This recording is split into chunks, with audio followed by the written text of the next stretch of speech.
Hey, I'm Stephen Lee, and I'm with James Oliver Curry, the Eat Out editor of TimeOut New York magazine. Now let's talk about one of my favorite subjects, steakhouses. What's so special about Strip House?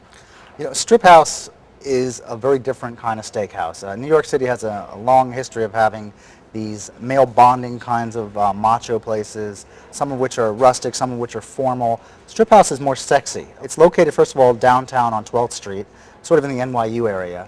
It's decorated with a very red interior, I would say. That's the word. Rare, we'll call it. Yes, rare. Yes. Perhaps. On the walls are these portraits or photos of theater people, opera singers, dancers from yesteryear. So it's kind of evoking a retro feel to it, but in a very modern way. And perhaps the key thing to me, though, is that while you're going to have the luxurious experience of checking your code and waiting in a lounge and then sitting at a nice table, the food to me just surpasses almost anything I've tried in terms of steak in New York, and that says a lot. It does say a lot. There's the institutions in New York like Peter Luger, and then there are the up-and-comers, but Strip House, to me, prepares the steak the way I like to have it. And it's a kind of steak that people seem to gravitate toward. It is not pre-sliced.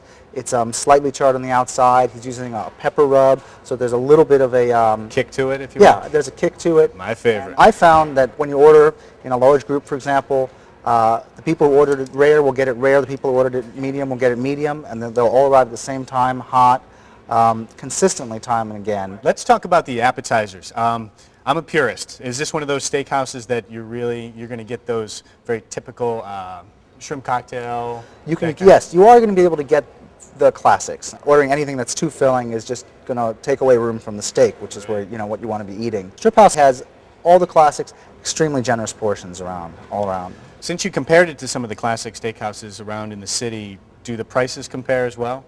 Prices in the city, for some reason, seem to be set as if some sort of cabal has decided that all steaks should be $35 a person, period. Doesn't matter who it is or where it is. And the porterhouse is always going to be $72 for two people, just across the board. And I think that Strip House it's a union we don't know about. It really is. Yeah. There's some steak god who's setting these prices.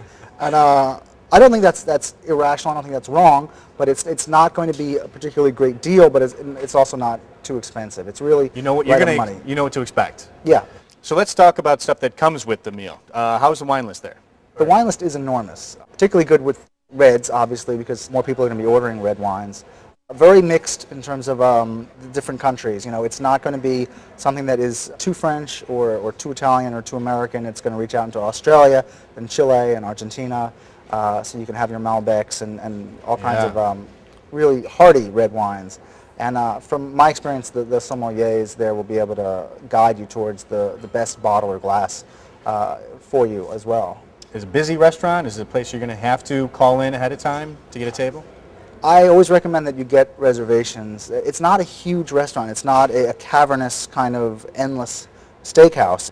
If you're going to call and make a reservation, which I recommend, you might be able to, based on your party, get a booth, for example, as opposed to getting a table. There might be something nice if you want like a corner kind of situation. I know that they have a great lounge where you can wait, so even if you do have to wait for a half hour before you get a table, it's very comfortable, and they have a nice selection of scotch and bourbons that you can try. Well, that sounds great. James Oliver Curry, thank you.